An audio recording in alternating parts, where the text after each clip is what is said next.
এইরকম মুখরোচক চিংড়ি মাছের রেসিপি কার না ভালো লাগে। দেখুন কতটা লোভনীয় হয়েছে, ঠিক যেন বিয়ে বাড়ির বা কোনো প্রোগ্রামের অনুষ্ঠানের রেসিপির মতো। আসসালামু আলাইকুম বন্ধুরা, কেমন আছেন আপনারা? আশা করছি সবাই ভালো আছেন, আমিও ভালো আছি আল্লাহর অশেষ রহমতে। আমার পরিবারের সকলকে নিয়ে আলহামদুলিল্লাহ। দেখুন বন্ধুরা, আজকে আপনাদের জন্য আরেকটা নতুন রেসিপি নিয়ে হাজির হয়ে গেছি। হ্যাঁ বন্ধুরা, আজকে আমি চিংড়ি মাছের মলাইকারি তৈরি করব, নারিকেলের চিংড়িও বলতে পারেন। দেখুন এই রেসিপিটা যারা যারা জানেন রান্না করতে তারা তো অবশ্যই এটার স্বাদ জানেন, আর যে বন্ধুরা এই রেসিপিটা রান্না করতে পারেন না তাদের জন্যই আজকের এই রেসিপিটা। খুব সহজ করে, খুব সহজভাবে রান্না করে দেখিয়েছি। আশা করছি আপনাদের সকলের কাছে ভালো লাগবে। যদি ভালো লেগে থাকে চ্যানেলটা সাবস্ক্রাইব করার জন্য অনুরোধ রইল। পাশে থাকা বেল বাটনটা অল ক্লিক করে রাখবেন, যাতে আমি ভিডিও ছাড়ার সাথে সাথেই আপনাদের কাছে পৌঁছে যায়। চলুন তাহলে রেসিপিটা কিভাবে তৈরি করছি সেটা দেখে আসি।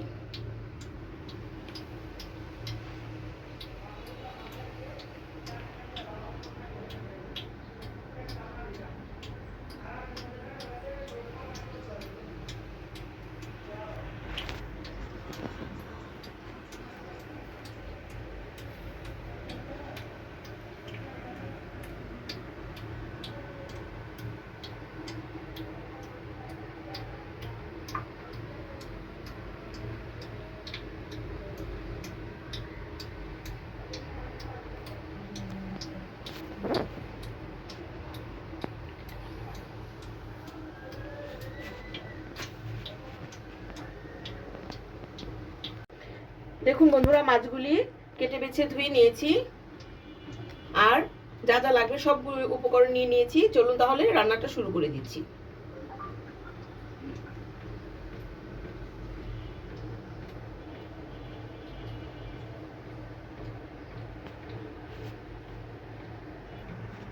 বন্ধুরা, এখানে আমি একটা প্যান বসিয়ে দিয়েছি, প্যানে আমি পর্যাপ্ত পরিমাণে তেল দিয়ে দিয়েছি। এখন এখানে আমি কিছুটা আস্ত গরম মশলা দিয়ে দিব, একটা তেজপাতা, কিছুটা দারচিনি, কিছুটা এলাচ, অল্প একটু পরিমাণ, আর পেঁয়াজ কুচি দিয়ে দেব।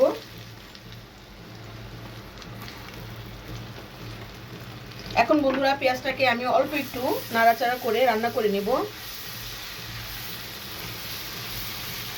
পেঁয়াজটা যাতে নরম হয়ে যায় সেই পর্যায়ে আমি পেঁয়াজটাকে ভেজে নেব। তাহলে আমি পেঁয়াজটাকে ভেজে নিচ্ছি। বন্ধুরা, পেঁয়াজটাকে কিছুক্ষণ ভেজে নিয়েছি। এ পর্যায়ে আমি বন্ধুরা দিয়ে দিব লবণ, আর দিয়ে দিব অল্প একটু পরিমাণ বন্ধুরা আদা রসুনের পেস্ট। আদা রসুনটা আমি এখানে বেশি একটু ব্যবহার করব না, অল্প একটু পরিমাণ ব্যবহার করব। এখন আদা রসুনটা আমি পেঁয়াজের সাথে কিছুক্ষণ ভেজে নেব। আদা রসুনটা কিন্তু পেঁয়াজের সাথে ভেজে নিলে সুন্দর একটা ফ্লেভার আসে। দেখুন এই পর্যায়ে যারা ভিডিওটা স্টার্ট করে দিয়েছেন প্লিজ একটা লাইক দিয়ে দিবেন, লাইক দিয়ে ভিডিওটা কন্টিনিউ করবেন। আর যারা অলরেডি এই কাজটা করেছেন তাদেরকে অসংখ্য ধন্যবাদ জানাচ্ছি। আর যারা আজকে নতুন আমার চ্যানেলটা ভিজিট করতেছেন তারা অবশ্যই, যদি ভিডিওটা ভালো লাগে, চ্যানেলটা সাবস্ক্রাইব করতে ভুলবেন না। পাশে থাকা বেল বাটনটা অল ক্লিক করে রাখবেন, যাতে আমি ভিডিও ছাড়ার সাথে সাথেই আপনাদের কাছে পৌঁছে যায়। দেখুন আদা রসুনটা আমি ভেজে নিয়েছি। এ পর্যায়ে অল্প একটু পরিমাণ আমি পানি অ্যাড করে দেব।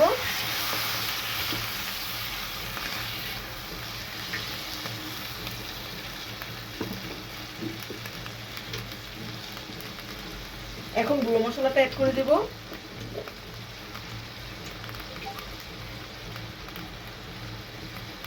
বন্ধুরা, এখানে অল্প একটু পরিমাণ হলুদ গুঁড়া দিয়ে দিলাম, অল্প একটু পরিমাণ মরিচ গুঁড়া দিয়ে দিলাম। যেহেতু আজকে নারিকেল দিয়ে চিংড়ি মাছটা করব, মশলাটা বেশি দিলে দেখতেও ভালো লাগবে না, খেতেও ভালো লাগবে না। দেখুন এই পর্যায়ে মশলাটাকে খুব ভালো করে কষিয়ে নেব।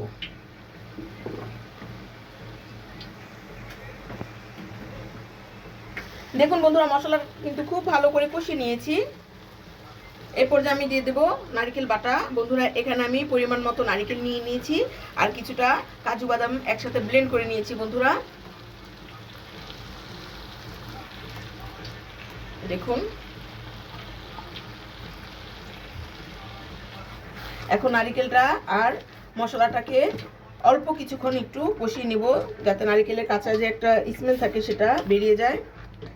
বেশি একটা সময় না বন্ধুরা, অল্প একটু কিছুক্ষণ কষিয়ে নেব।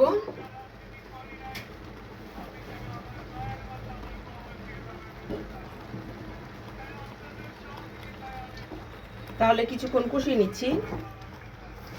দেখুন নারকেলটা দিয়া অল্প কিছুক্ষণ আমি কষিয়ে নিয়েছি। এখন এতে মাখা মাখা একটু ঝোল দিয়ে দিব বন্ধুরা।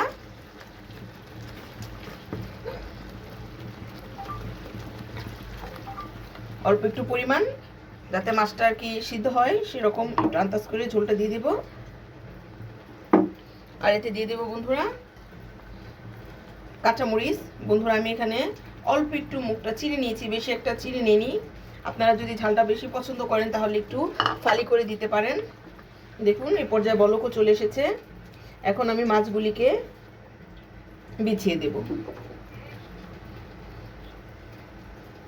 দেখুন মাছগুলি বন্ধুরা আমি লেজটা কাটিনি, শুধু মাথাটা কেটে পরিষ্কার করে নিয়েছি খুব ভালো করে।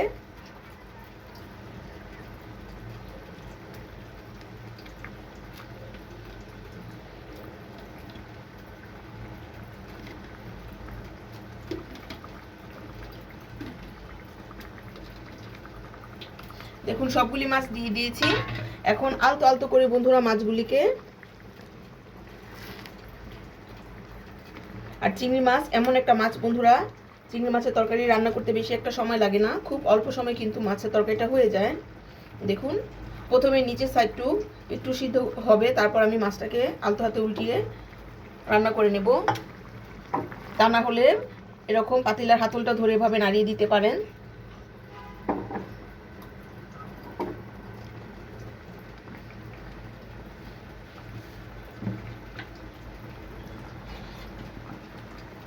এই পর্যায়ে বন্ধুরা আমি স্বাদের ব্যালেন্সের জন্য এখানে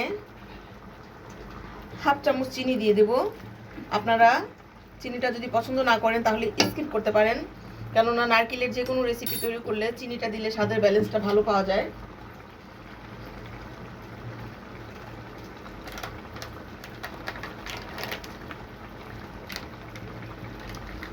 আর যেহেতু বন্ধুরা নারকেলের মলাইকারি বা নারকেল চিংড়ি, আমি এখানে 1 চামচ পরিমাণ গুঁড়া দুধ ইউজ করব।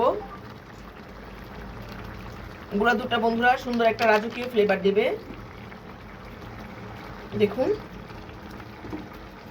এখন মাছগুলিকে আমি আস্তে আস্তে করে উল্টিয়ে দেব।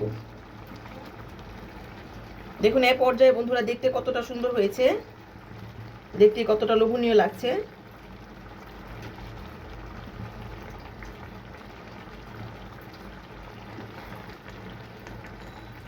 আমি আলতো আলতো করে সবগুলি মাছ উল্টিয়ে দেব।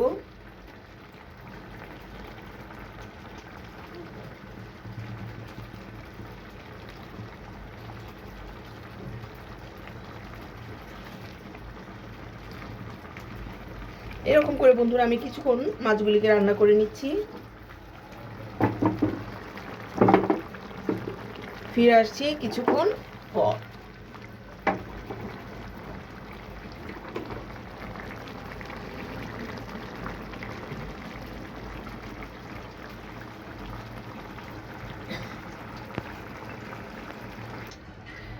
দেখুন বন্ধুরা আমার কিন্তু চিংড়ি মাছের মলাইকারিটা তৈরি হয়ে গেছে। মাশাআল্লাহ কালারটা কতটা সুন্দর এসেছে, খেতে কিন্তু দুর্দান্ত হয়েছে বন্ধুরা। এই চিংড়ি মাছের মলাইকারিটা আপনারা পোলাও দিয়ে, খিচুড়ি দিয়ে, ভাত দিয়ে, যে কোনো রুটি দিয়ে করতে পারেন। যে কোনো প্রোগ্রামে, যে কোনো অনুষ্ঠানে বাসায় তৈরি করে ফেলতে পারেন এরকম সুস্বাদু ও সুন্দর চিংড়ি মাছের মলাইকারি। উপর থেকে কিছুটা ফ্রেশ ধনিয়া পাতা দিয়ে দেব বন্ধুরা। দেখুন দেখতে কতটা লোভনীয় লাগছে না বন্ধুরা। আশা করছি আমার আজকের এই রেসিপিটা আপনাদের সবার কাছে ভালো লাগবে। দেখুন তাহলে আমি এখন আপনাদেরকে পরিবেশন করে দেখাচ্ছি আমার মলাইকারিটা কেমন হলো। বন্ধুরা এই পর্যায়ে আমি ঝোলটা কিন্তু আর শুকাবো না, ঠান্ডা হলে ঝোলটা আরও গাঢ় হয়ে যাবে। তাহলে আপনাদেরকে পরিবেশন করে দেখাচ্ছি চিংড়ি মাছের মলাইকারিটা কেমন হলো।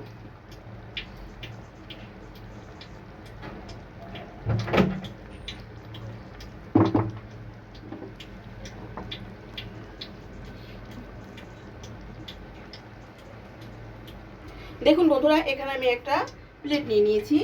এই প্লেটে আজকে আমি চিংড়ি মাছগুলি পরিবেশন করে দেখাবো।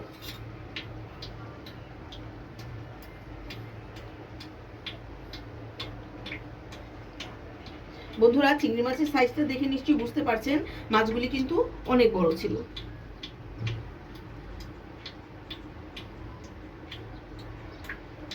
আমি এখানে আপাতত 3টা মাছ দিয়ে পরিবেশন করে নিলাম।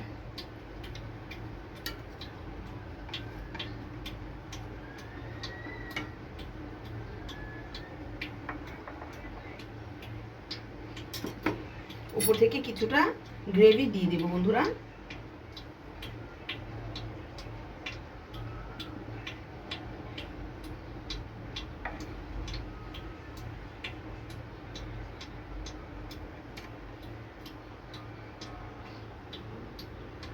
দেখে নিশ্চয়ই বুঝতে পারছেন বন্ধুরা কতটা লোভনীয় হয়েছে আজকের এই চিংড়ি মাছের মালাইকারি রেসিপিটা। আমি এখানে 2টা কাঁচামরিচ দিয়ে দিচ্ছি। আর উপর থেকে বন্ধুরা একটু রাজকীয় ভাব আসার জন্য আমি এখানে কিছুটা পেঁয়াজের বেরেস্তা দিয়ে দিচ্ছি। বন্ধুরা, আজকে আমার এই রেসিপিটা যদি আপনাদের কাছে ভালো লেগে থাকে তাহলে অবশ্যই চ্যানেলটা সাবস্ক্রাইব করে দিবেন, পাশে থাকা বেল বাটনটা অল ক্লিক করে রাখবেন যাতে আমি রেসিপি ছাড়ার সাথে সাথেই সবার প্রথমে আপনার কাছে পৌঁছে যায়। আজ তাহলে এখানেই শেষ করব। সবাই ভালো থাকবেন, সবাই সুস্থ থাকবেন, সবাই পপিস রেসিপির সাথে থাকবেন। আসসালামু আলাইকুম।